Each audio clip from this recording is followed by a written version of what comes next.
Vamos a comenzar con este grupo.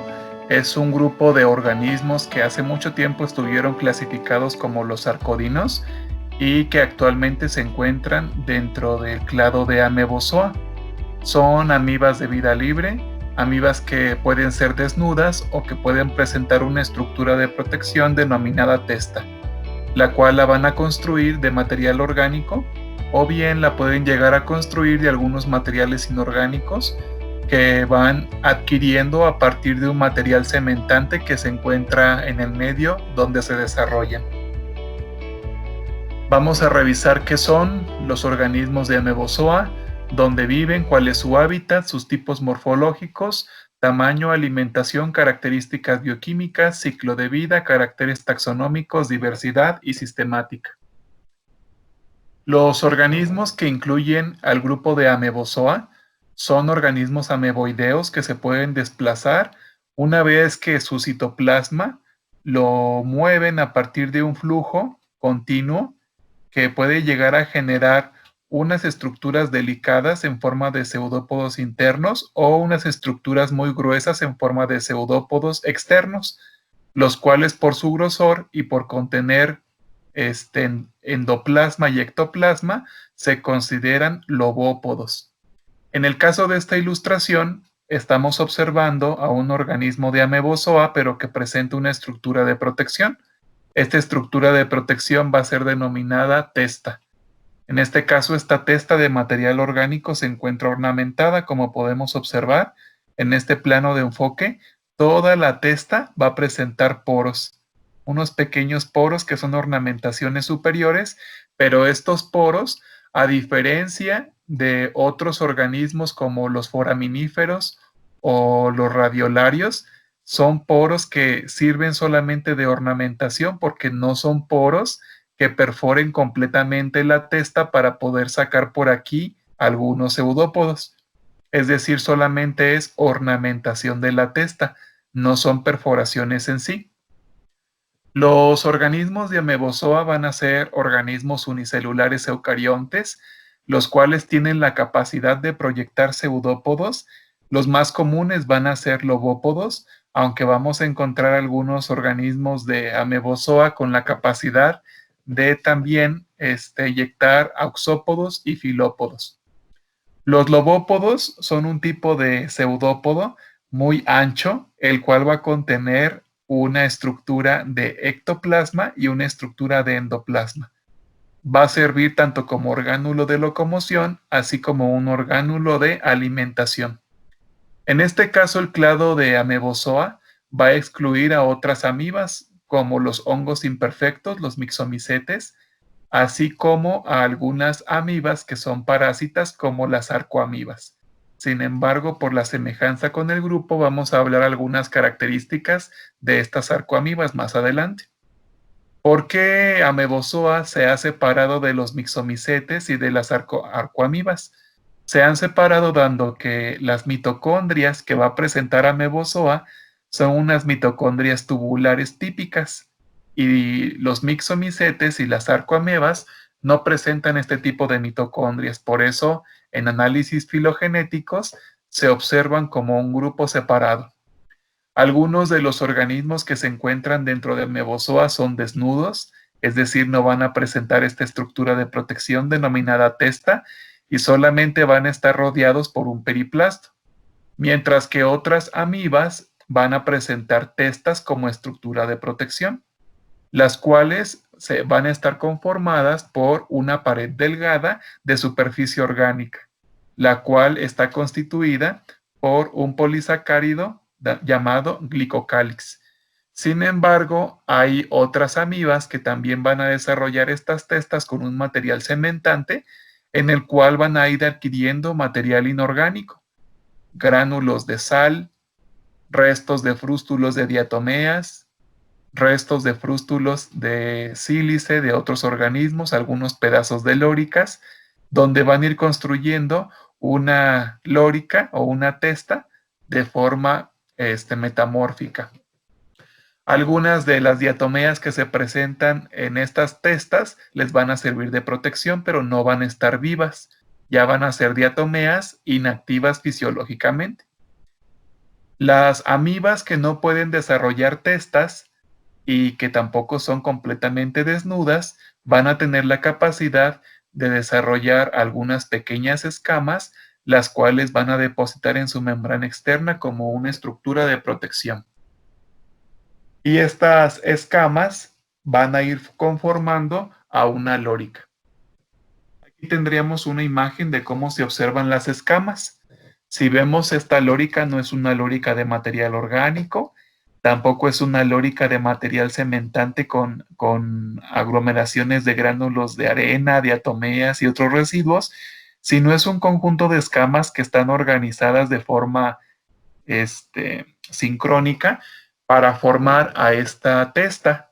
Entonces, cada una de estas escamas van a estar constituidas de material silicio. Los organismos de Amebozoa van a presentar testas orgánicas, como lo hemos mencionado, o testas conformadas por material inorgánico como óxido de sílice y algunos otros residuales. Van a presentar una abertura en alguna de las secciones de las testas en donde va a emerger el organismo para poderse alimentar, ya que estas testas no presentan perforaciones para poder eyectar algunos pseudópodos a partir de esas perforaciones. Las perforaciones que puedan presentar las testas solo funcionan de ornamentación. Son organismos heterótrofos estrictos y se van a alimentar por procesos de fagocitosis. Están separadas de otro tipo de amibas, aparte de estar separadas de las mixoamibas, de los mixomicetes y de las arqueoamibas. También están separadas de otras amibas del grupo de los rizarios, como los foraminíferos, heliosuarios y radiolarios. Se van a presentar en este grupo, como ya lo hemos comentado, algunas mitocondrias tubulares en forma de criste. Dentro del grupo de los amebozoa tenemos dos grupos principales. Tenemos el grupo de lobozoa, que va a incluir a aquellas amibas de tubulinia y discosea, así como a conozoa, que va a tener otro grupo de amibas separadas de las lobozoas, las cuales son arqueoamibas y macromicetes, así como variosea. Los organismos de Amebozoa los vamos a encontrar en todos los ambientes acuáticos. Los vamos a encontrar en agua dulce, salina, salobre, en ambientes marinos y en ambientes oceánicos. Particularmente las vamos a encontrar en la zona litoral y en zonas poco profundas. En ambientes terrestres las podemos encontrar en cualquier ambiente terrestre que sea húmedo, en el cual se puedan desplazar. Así como también las vamos a encontrar en el caso de las arcoamibas, algunas dentro del tracto digestivo de algunos vertebrados, como el ser humano y algunos otros primates. Van a poder colonizar ambientes polares, pero en la mayoría de estos, debido a las condiciones ambientales, se reportarán diferentes estadios en forma de quiste. Los quistes de resistencia van a ser estructuras que se pueden generar en todos los organismos ameboideos y es lo que les permitirá la colonización de nuevos hábitats y en el caso de los parásitos, la colonización de nuevos hospederos. Vamos a encontrar dentro de las inclusiones celulares a un núcleo en la mayoría de las amibas, aunque hay algunas amibas que son multinucleadas, ya que al ser organismos plasmodiales, pueden llegar a compartir varios núcleos. Encontramos vesículas alimenticias, vamos a encontrar también a toda la sección del endoplasma y en la estructura externa al ectoplasma, algunas vacuolas contráctiles, así como otros orgánulos de eucariontes como aparato de Golgi, retículo endoplasmático, mitocondrias, entre otros. La particularidad de este grupo es la capacidad de modificar su membrana externa para eyectar endoplasma y ectoplasma para formar pseudópodos o formar algunas ondulaciones. Con respecto al hábitat, los principales grupos de amebozoa se van a encontrar en ambientes acuáticos, así como en ambientes terrestres de todas las latitudes. En ambientes acuáticos los vamos a encontrar en pequeños estanques y algunos pantanos, y en ambientes salinos y salobres, en marismas y estuarios. En mar abierto también nos vamos a encontrar, aunque particularmente en la zona litoral, en las zonas costeras y algunas zonas que estén cercanas a zonas de amplia profundidad. Es decir, les podemos encontrar en el suelo, en el agua dulce y en ambientes marinos. En el caso de las amibas que son parásitas, como en el caso de las arcoamibas, como en Tamoeba histolítica, las vamos a encontrar particularmente en el tracto digestivo, en estadios adultos como el trofozoito. Aquí tenemos algunas especies de Entamoeba histolítica, Entamoeba armani, Entamoeba coli, Entamoeba poleki, nana y beotsky.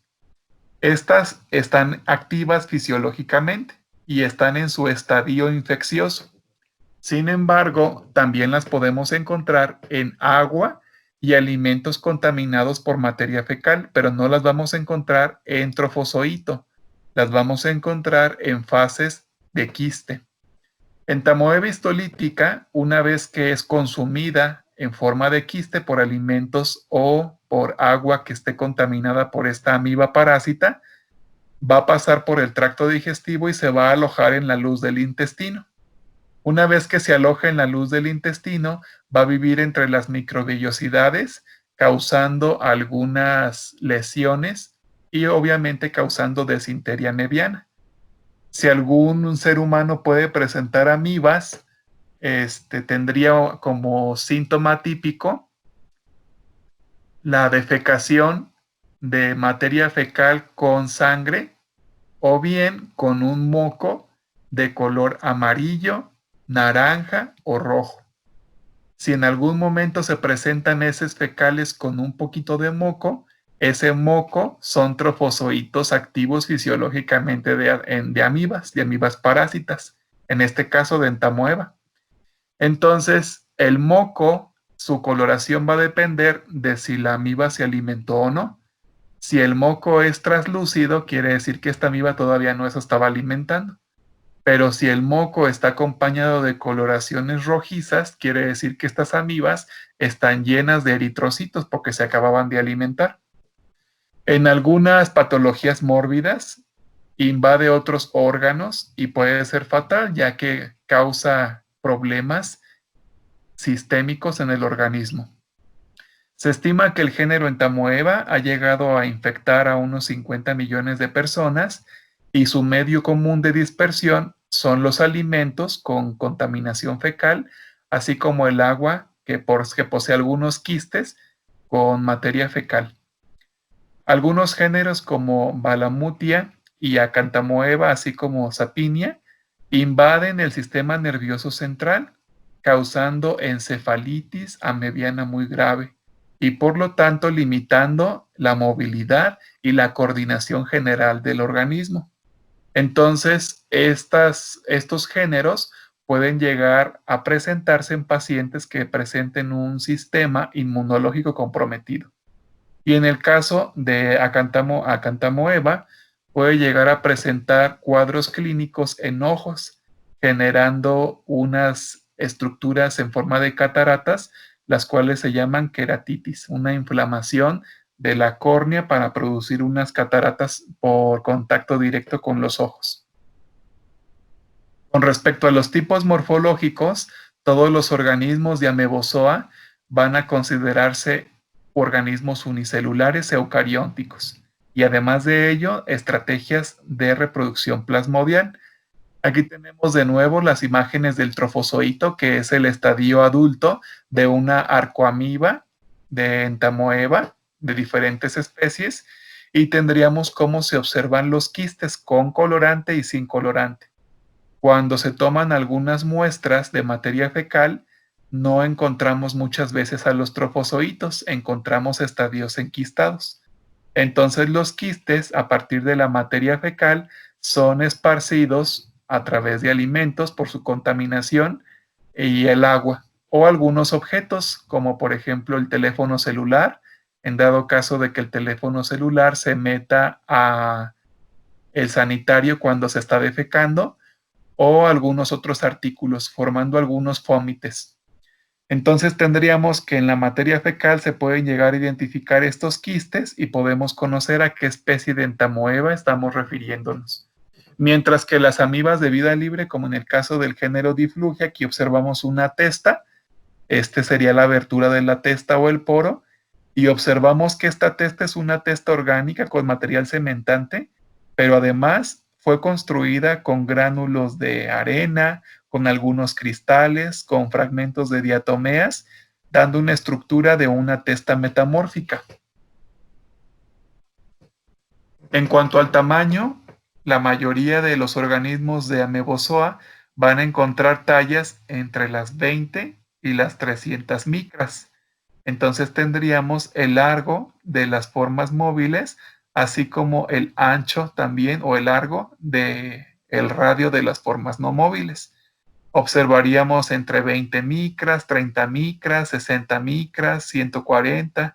Entonces, en promedio tendríamos un intervalo de 20 hasta 200 micras, ocupando tallas microscópicas. En este caso, esta diferenciación morfológica de diferentes especies corresponden al género Majorella que observamos en esta imagen. También en esta imagen podemos observar la formación de pseudópodos muy distintivos y algunas pequeñas ondulaciones como esta ondulación que tenemos aquí. Esta ondulación puede llegar a ser un intento de una formación de un pseudópodo. En cuanto a la alimentación, los organismos de Amebozoa van a alimentarse por una nutrición heterótrofa o lozoica. Tienen la capacidad de fagocitar diferentes partículas y organismos microscópicos, entre ellos bacterias, algas, protistas, algunas levaduras, así como pequeños fragmentos de materia orgánica y la flora que se encuentra adherida a esos flóculos. Tendríamos que los organismos ameboideos, auxiliados de sus pseudópodos, van a incluir alimento que se encuentra del exterior. Y entonces tendríamos diferentes tipos de alimentación en las amibas. Alimentación por introducción, por circunfluencia, por circunvalación y por invaginación, como se abordó en la unidad de nutrición de los protistas. En cuanto a las características bioquímicas, dentro de las sustancias de reserva, se han identificado algunos gránulos luminosos que corresponden a gránulos de glicógeno, que es un polisacárido muy parecido al glucógeno de los animales, así como algunas lipoproteínas. Sin embargo, se ha identificado dentro de los organismos de Amebozoa una auxina que corresponde al ácido indol 3-acético, el cual no se puede producir dentro de los organismos ameboideos. Entonces, se hicieron algunos estudios para revisar cómo es que las amibas contenían auxinas dentro de sus células si no tienen maquinaria celular especializada para codificar este tipo de sustancia. Entonces se identificó una ruta metabólica utilizando a bacterias y posteriormente se identificó que las amibas, una vez que comían algunas bacterias que tenían rutas metabólicas de las auxinas, entonces dejaban que las bacterias generaran auxinas, posteriormente las auxinas pasaban al endoplasma y las auxinas promovían tanto el número de crecimiento de los lobópodos, así como el número de ondulaciones del periplasto.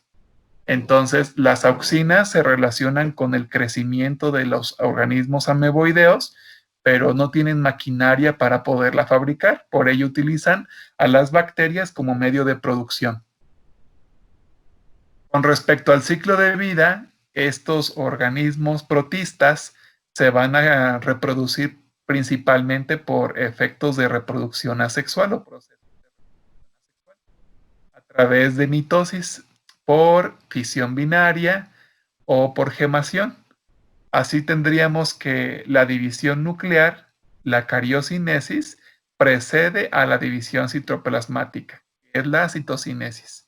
Y para ello, la reproducción sexual ha sido poco documentada, sin embargo, se tienen algunos reportes de esfuerzos por reproducción sexual, particularmente en algunas amibas testadas, son las que han presentado algún efecto de reproducción sexual, como podemos observarlo en esta imagen. En esta imagen tenemos a dos amibas que son testadas, las cuales están combinando su citoplasma y posteriormente llegarán a una combinación de los núcleos. Entonces, aunque no se generan gametos como orgánulos de reproducción sexual, hay una recombinación nuclear entre estas testas, entre las amibas que se encuentran dentro de las testas, como una actividad parasexual. Esta actividad parasexual es una fusión celular en la cual se fusiona el citoplasma y posteriormente se fusionan los núcleos haciendo recombinaciones de material nuclear o material genético, en este caso el ADN, y posteriormente se separan estas amibas testadas con la información de la amiba con la que tuvieron su actividad parasexual, particularmente ocurriendo esto en el género Cocleopodium, que observamos en esta imagen. Así también tenemos que los análisis filogenéticos y los análisis de ciclos de vida de algunas amibas que se han trabajado en cultivos demuestran que las amibas provienen de ancestros flagelados. Y entonces en los ciclos de vida de las amibas puede llegar a ser común encontrar algunos estadios que son flagelados. Entonces tendríamos que el quiste sería un proceso en el cual tendríamos un organismo o una estructura de resistencia esperando, ya sea si es parásita, ingresar a un huésped y si es de vida libre, que las condiciones sean propicias para su desarrollo. Este quiste genera un proceso de desenquistamiento, sale el organismo al exterior y entonces se puede volver a enquistar o puede llegar a transformarse en un organismo flagelado a través de un proceso de reversión, dado que el proceso de flagelo es una estructura antigua. Una vez que es un organismo flagelado, se puede desplazar en la columna del agua y después perderá sus flagelos por reversión para regresar a una forma ameboidea no flagelar. Y en el caso de esta estructura sería el adulto, el trofozoito. Por mitosis puede generar otros trofozoitos o puede llegar a enquistarse. Entonces tendríamos una fase del ciclo enquistante y una fase del ciclo por transformación para desarrollar estadios flagelados, ya sea un estadio flagelado desarrollado o un estadio flagelado en reversión porque se está transformando de nuevo en una amiba. Esto se observó y se ha documentado en el género Naegleria. De aquí también tenemos que el género Naegleria tendría quistes dentro del agua. Estos quistes, una vez que un vertebrado se encuentre nadando o en contacto con agua contaminada por quistes, se van a introducir, ya sea en estadio de trofozoito o en estadio de quiste, a un huésped y dentro del huésped se va a desarrollar el trofozoito, el cual en algunos casos va a pasar a estadios ameboideos para colonizar la luz del tracto digestivo o algunos órganos como el cerebro, el vaso, el hígado, generando problemas sistémicos, particularmente atacando el sistema nervioso central. En el caso de otras amibas libres que son testadas, como el género Euglifa o bien como el género Diflugia, tendríamos que el trofozoito, que es la forma adulta, puede tener la capacidad de desarrollar esta testa. En este caso, en el género Euglifa, va a formar estas escamas de material inorgánico para desarrollar su testa.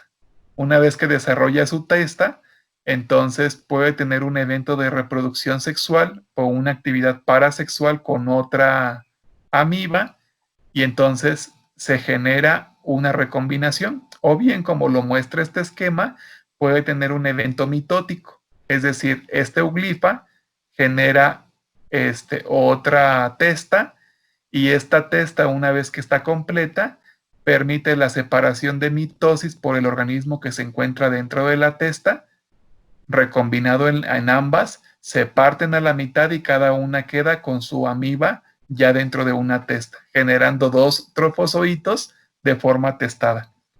Y en el caso de las amibas que son desnudas, muchas de ellas van a tener su estadio en forma de trofozoito, el cual puede tener un proceso de regresión para formar flagelos y después regresar a su forma ameboidea, o bien puede desarrollar quistes como lo vimos en la lámina anterior. Entonces, esta fotografía puede ser de dos procesos: de una actividad parasexual porque estén combinando el citoplasma y los núcleos, o por una reproducción asexual, ya que este organismo generó a través del poro flagelar esta otra testa, y una vez que está formada la testa y este organismo ameboideo duplicó todo el material a través de mitosis, tendría un proceso de cariocinesis para generar dos organismos ameboideos testados. La testa, como lo hemos mencionado, se utiliza como carácter taxonómico para todos los organismos que tienen la capacidad de generarla. Esta es una testa metamórfica, tendríamos algunas diatomeas incluidas, algunos gránulos, cristales, y son componentes minerales que se pueden dividir en granos de arena, fragmentos de diatomeas y otras partículas minerales. Algunas espículas de esponjas, pequeños pedazos de espículas de esponja, también se pueden incluir con un material cementante. Se van a unir a un material cementante, el cual es una matriz orgánica, y por lo general las testas van a tener un solo poro, y este solo poro va a ser la vía de comunicación del organismo ameboideo con el exterior. Casi nunca el organismo va a salir completamente de la testa, solamente va a sacar una tercera parte de su endoplasma para formar pseudópodos, los cuales pueden ser pseudópodos o pueden ser algunas ondulaciones. En el caso de las amibas con testas, pueden presentar lobópodos, y las amibas, algunas también con testas, pueden llegar a eyectar filópodos, como en el caso de Cercozoa dentro del grupo de Rhizaria, que son amibas que no se presentan dentro del clado de Amebozoa. Tenemos dentro de los caracteres taxonómicos que es muy importante el tamaño de la célula del organismo ameboideo, así como la forma que va adquiriendo al momento de desplazarse o al momento de empezar a generar estadios enquistantes. Entonces, para identificar a diferentes amibas, tanto en géneros como especies, es muy importante que el organismo no se encuentre preservado, que el organismo esté vivo para poder observar la capacidad que tiene para formar diferentes tipos de pseudópodos. Es muy importante la forma para determinar el tipo de pseudópodos que eyecta el organismo ameboideo, tanto si el movimiento es lento o si el movimiento es muy rápido. En el caso de etapas inactivas como los quistes, no se requiere observar los quistes en fresco, pueden ser quistes preservados, pero en el caso de organismos que están en estadios vegetativos, es muy importante observarlos en vivo para ver la forma de los orgánulos de locomoción, tanto pseudópodos indeterminados como determinados, o la formación de algunas ondas. En este caso, la formación de ondas como esta, o la formación de pseudópodos como estos tipos. Tendríamos que es de un carácter relevante la formación de discos, algunos discos que se pueden presentar en algunas secciones polares de los organismos ameboideos, así como algunas marcas ectoplasmáticas. Es importante registrar el tamaño para ver el diámetro del endoplasma y revisar algunas inclusiones, es decir, si tiene un núcleo, si tiene varios núcleos, el número de vacuolas, la presencia de gránulos de reserva, así como tratar de identificar los hábitos alimenticios para ver si es una amiba que se alimenta exclusivamente de bacterias o de algas, o puede generar simbiosis con algunas algas o simbiosis con bacterias, o bien si es parásita. Dentro de los caracteres taxonómicos tendríamos, por ejemplo, aquí diferentes lóricas o testas de amibas que presentan estructuras de protección. Tendríamos la testa de Arcela cónica, que su testa parece como un polígono. Tendríamos también la testa de Arcela dentata, con estas pequeñas espinas alrededor de toda la testa. Tendríamos a Arcela discoides, que va a llegar a presentar esta gran elevación en el poro, así como algunas verrugas o algunos pliegues dentro de la testa. Tendríamos a Arcela gibosa, quien va a presentar una depresión en la sección del poro, así como este muro alrededor del poro, y no va a presentar otros poros accesorios en la testa, sino pequeñas imperfecciones que generan un relieve. Tendríamos, por ejemplo, al género Centrophixis, que llega a generar testas con estos cuernos o estas espinas muy prolongadas, así como algunos poros, y el número de estas espinas o estos cuernos, así como su disposición, nos permitirán identificar algunas especies. Tendríamos, por ejemplo, en el caso de Centrophixis constricta, tendríamos la formación de una testa muy rugosa de diferentes materiales, una testa metamórfica que va a presentar estas pequeñas espinas que son arqueadas. Mientras que en el caso de Centrophixis aculeata vamos a presentar una testa sin incrustaciones orgánicas o inorgánicas y con algunas espinas o cuernos que son más rectos que curvos. Tendríamos así también a Centrophixis constricta, variedad espinosa con algunas incrustaciones, que las incrustaciones son un punto muy importante, ya que no todas las amibas testadas tienen la capacidad de formar material cementante para aglomerar a este material incrustante. En el caso del género Arcela, podemos observar el detalle de algunas de las placas que pueden llegar a conformar la testa, así como el borde del poro y diferentes poros pequeños que rodean al poro de donde sale el organismo ameboideo y sus pseudópodos. Así como también observar algunos poros que se pueden llegar a presentar en la testa, pero son poros que no permiten la eyección de pseudópodos, así como el relieve que puede llegar a presentar la testa. Tendríamos el detalle de algunas placas, o en el caso del género Centrophixis, las aglomeraciones de diatomeas conformando material incrustante en algunas especies, así como en el género Cucurbitela, las partículas que presenta también la testa, así como el material aglutinante junto con el material cementante.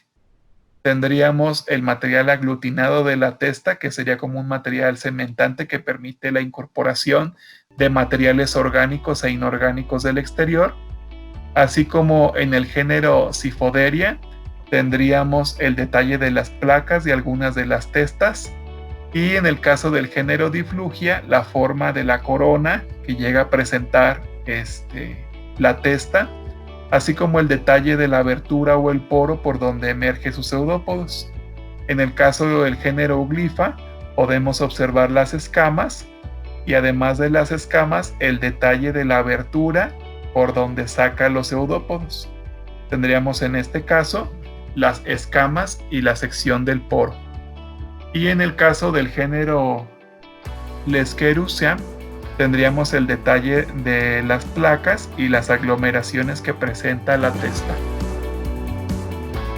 En cuanto a la diversidad, en México, la mayoría de los organismos ameboideos van a ser testados. Tendríamos 26 especies del género Diflugia, 25 del género Arcela, 21 de acantoamibas, que ya son organismos desnudos, 17 de Blackcaptia, 16 de amiba, 14 de Naegleria, 13 de Majorella, 11 de Glifa, que son organismos testados, 10 de Centrophixis testados y 5 de Artamanella, predominando las amibas testadas y las acantoamibas sobre las amibas que son desnudas. Dentro de Amebozoa tendríamos entonces a 3 grupos: Tubulinia, Discosea y Variosea.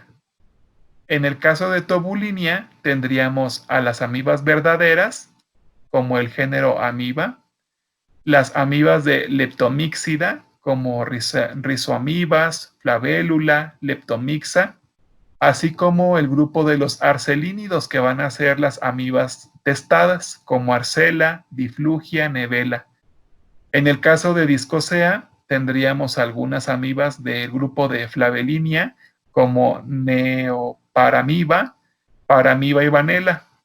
Tendríamos a Imatismenida con Ovalopodium, Stiguamevida con Stiguamiba, así como a Longuamiba con Acantamoeba, a Safinia, Estramoiba y Tecamoiba. Y en el caso de Variosea tendríamos algunas amibas que son poco frecuentes en ambientes acuáticos. En cuanto a la sistemática, encontramos que dentro de toda esta filogenia tenemos amibas en esta sección, que son las amibas del grupo de Rhizópoda, que ya las hemos visto como foraminíferos, heliosuarios, radiolarios. Sin embargo, observamos que las amibas que se presentan en este clado van a ser un clado superior al desarrollo de los organismos flagelados. Entonces tendríamos que el clado Amebozoa va a ser un clado un poco más cercano a la divergencia de los metasuarios, de los animales, así como a otros protistas como los opistocontos cuando flagelados, así como al surgimiento de los grupos ancestrales de hongos. Entonces es por ello que algunas de las amibas son consideradas como hongos imperfectos, ya que son grupos ancestrales del reino de los hongos. Tendríamos entonces a Discostea, Tubulinia, Dictyostela y las arqueoamibas, amibas de vida libre, desnudas y testadas, así como algunas amibas parásitas. Uno de los grupos más evolucionados de los protistas en formas ameboideas, mezclando estadios flagelados con estadios ameboideos, formando pseudópodos en forma de lobópodos. Una literatura interesante para revisar este grupo sería un artículo que hace una revisión sobre la biodiversidad de las amibas de vida libre en México, así como diferentes artículos como este que se presentan amibas testadas en ambientes tropicales del centro de México, así como caracteres generales encontrados en el libro de los protistas, en el Atlas de Organismos Microscópicos, así como en este texto de amibas que son patogénicas y no patogénicas. Así también hay diferente información interesante con respecto a la salud pública en algunos libros sobre microbiología médica, en donde observamos también tanto ciclos de vida, efectos a la salud y algunos tratamientos médicos para disminuir las afecciones sistémicas y las patologías que llegan a generar algunos organismos parásitos del grupo de las amibas.